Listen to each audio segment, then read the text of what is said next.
बच्चों, आज हम पढ़ेंगे पाठ 11 खूनी हस्ताक्षर। यह पाठ सुभाष चंद्र बोस के ऊपर लिखा गया है। इस कविता में सुभाष चंद्र बोस ने देश हित के लिए जिन कार्यों को किया उसका एक भाग या एक अंश दिखाया गया है, हमें बताया गया है। तो आइए हम पढ़ना शुरू करें। इसके पहले हम जान लेते हैं कि सुभाष चंद्र बोस कौन थे, उनका जन्म कहाँ हुआ, उन्होंने हमारी देश के लिए क्या क्या किया। तो सुभाष चंद्र बोस का जन्म 23 जनवरी 1897 को उड़ीसा में कटक के एक संपन्न बंगाली परिवार में हुआ था।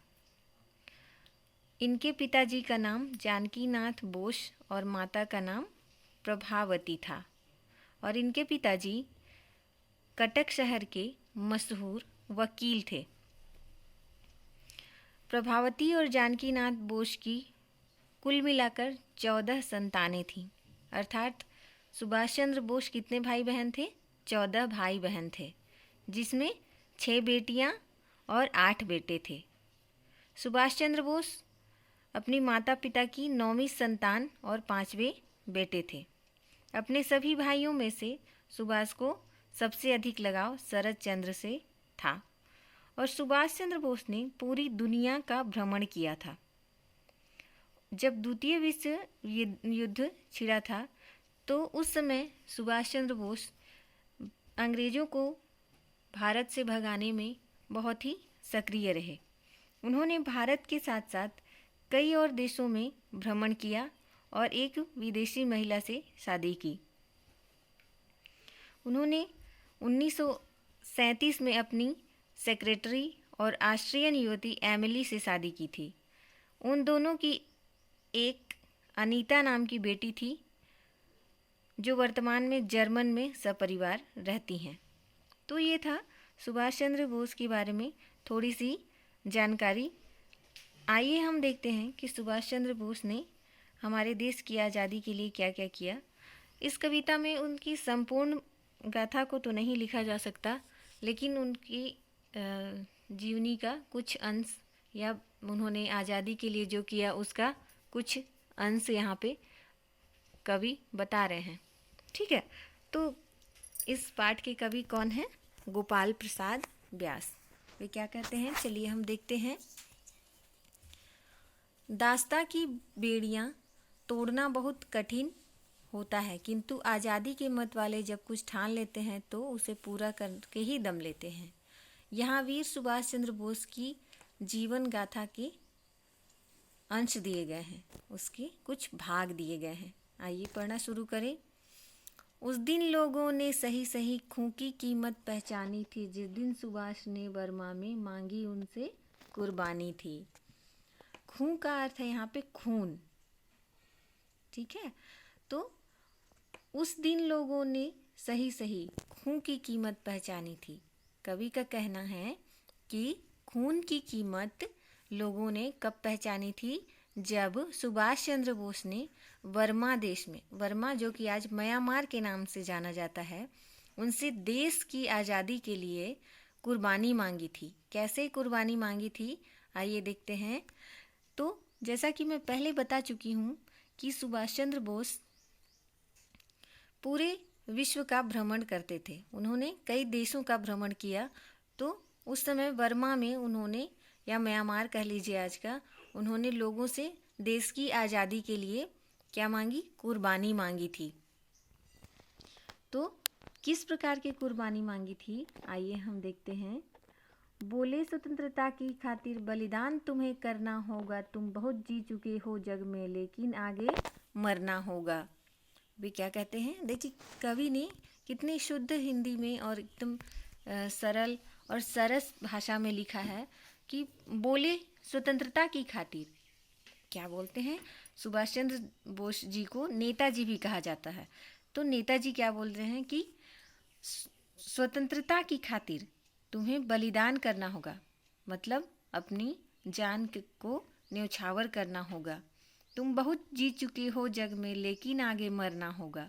तुम बहुत जी चुके इस संसार में। जग का क्या अर्थ है? संसार में, लेकिन अब तुम्हें स्वतंत्रता की खातिर मरना ही होगा। आगे देखते हैं। यूं कहते कहते वक्ता की आंखों में रक्त उतर आया, मुख रक्त वर्ण हो दमक उठा, दम की उनकी रक्तिम काया। वक्ता अर्थात जो बोलता है और श्रोता अर्थात जो सुनता है। तो वक्ता अर्थात बोलने वाला।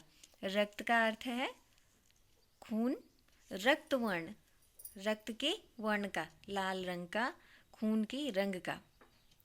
दमकना अर्थात चमकना। रक्तिम काया, रक्तिम मतलब लाल, जो शरीर गुस्से में लाल हो जाता है या अधिक बोलते बोलते जो लाल हो जाता है, वही रक्तिम काया मतलब एकदम लाल दमदमाता हुआ चेहरा और शरीर। कवि क्या कहते हैं? सुभाष चंद्र बोस जब लोगों से कुर्बानी मांगते हैं उस समय वे कहते कहते पूरे लाल हो जाते हैं। तो कैसे गुस्से से या फिर जोश से लाल हो जाते हैं। और वे कहते हैं, यूं कहते कहते वक्ता की आंखों में रक्त उतर आया। आंखों में खून उतर आना का अर्थ है, रक्त उतर आना का अर्थ है कि एकदम गुस्सा हो जाना, क्रोधित हो जाना। तो ऐसे जब वो कहते हैं कि अब तुम जग के लिए बहुत जी चुके, अब तुम्हें क्या करना पड़ेगा, इस संसार के लिए मरना ही होगा।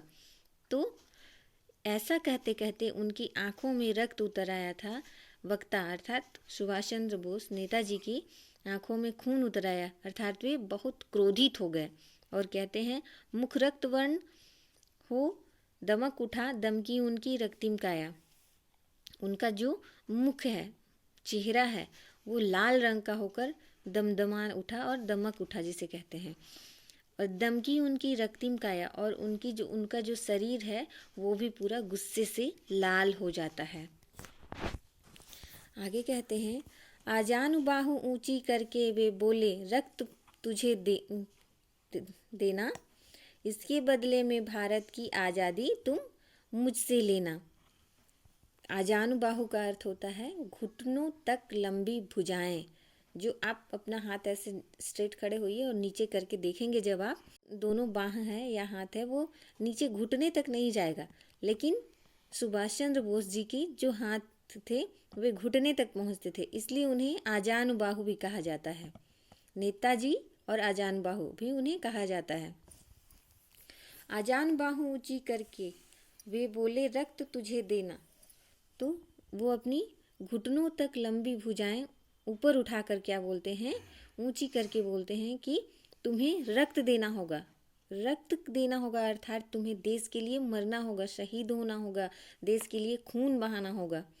इसके बदले में भारत की आज़ादी तुम मुझसे लेना, और अगर तुम भारत के लिए लड़ते हो, उसके लिए अपना खून बहाते हो, तो इसके बदले मैं तुम्हें भारत की आज़ादी दूंगा। आपने एक नारा सुना होगा कि तुम मुझे खून दो, मैं तुम्हें आज़ादी दूंगा। तो ये जो नारा है, ये जो स्लोगन है, नेताजी सुभाष चंद्र बोस के द्वारा ही दिया गया था। तो वे देश के लिए क्या मांगते हैं, रक्त और खून, और उसके बदले में वे उन्हें क्या देने के लिए कहते हैं कि मैं तुम्हें आज़ादी दूंगा। आज इस पाठ का इतना भाग ही पढ़ते हैं, अगले भाग को हम अगले दिन पढ़ेंगे।